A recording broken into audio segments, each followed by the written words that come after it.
Mobile phone വാങ്ങാൻ വായ്പയെടുത്ത് തിരിച്ചടവ് മുടങ്ങിയാൽ phone പൂർണ്ണമായി ലോക്ക് ചെയ്യുന്നതിന് പൂട്ടിട്ട് റിസർവ് ബാങ്ക് ഓഫ് ഇന്ത്യ.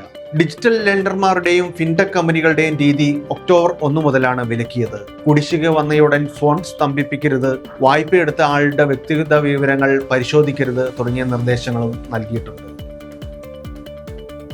ആദ്യ ദിനം ഏറ്റവും കൂടുതൽ കളക്ഷൻ സ്വന്തമാക്കിയ മലയാള സിനിമയെന്ന റെക്കോർഡ് ദൃശ്യം 3ക്ക് സ്വന്തം. ആദ്യ ദിനം ഇന്ത്യയിൽ നിന്നും വിദേശത്തു നിന്നുമായി മോഹൻലാൽ ചിത്രം 35 കോടി രൂപ കളക്ഷൻ മറികടന്നിട്ടുണ്ട്. കേരള ബോക്സ് ഓഫീസിൽ ചിത്രം ആദ്യ ദിനം നേടിയത് 8.50 കോടി രൂപ. രാജ്യത്തെ പ്രമുഖ പൊതുമേഖലാ ബാങ്കായ സ്റ്റേറ്റ് ബാങ്ക് ഓഫ് ഇന്ത്യ വരുന്ന ശനി മുതൽ ബുധൻ വരെ അടഞ്ഞുകിടക്കും. വാരാന്ത്യ അവധികൾക്കൊപ്പം തിങ്കൾ ചൊവ്വ ദിവസങ്ങളിൽ ജീവനക്കാരുടെ പണിമുടക്ക് കൂടി വന്നതാണ് കാരണം. സ്ഥിര നിയമനങ്ങൾ കുറയുന്നതും കരാർ തൊഴിലുകൾ വർദ്ധിക്കുന്നതുമാണ് ജീവനക്കാരുടെ പ്രതിഷേധത്തിന് വഴിയൊരുക്കിയത്. 4ാം പാദ ഫലങ്ങൾ പുറത്തു വന്നതോടെ ഓല ഇലക്ട്രിക് ഓഹരികൾ 6% വരെ ഇടിഞ്ഞു.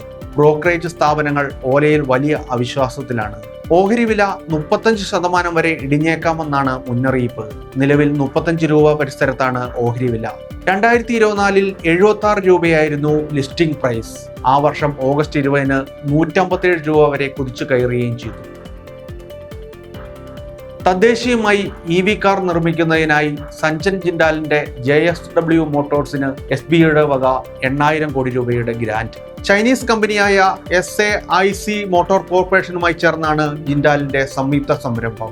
മഹാരാഷ്ട്രയിലെ വാഹന നിർമ്മാണ പ്ലാന്റ് ഇന്ത്യയിലെ EV വ്യവസായത്തിന് വലിയ ഉണർവാകുമെന്നാണ് പ്രതീക്ഷ. കൂടുതൽ ബിസിനസ് വാർത്തകൾക്കായി ധനംഓൺലൈൻ.com സന്ദർശിക്കുക.